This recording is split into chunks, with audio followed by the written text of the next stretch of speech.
For us to be able to sustain these benefit enhancements, PhilHealth needs to continue strengthening its fund.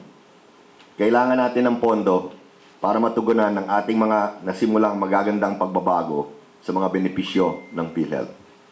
As provided for in Section 10 of Republic Act 11223 or the Universal Healthcare Act, PhilHealth shall implement the last adjustment of premium contributions or the 5% contribution rate and income ceiling of 100,000 this year.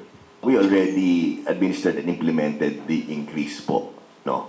And going forward po, if ever na meron kaming instruction or directive from Malacanang, we will comply po, no? But since as of today, wala pa po, we already implemented it po. We're planning to increase the benefit packages po across the board. And we've already started doing that.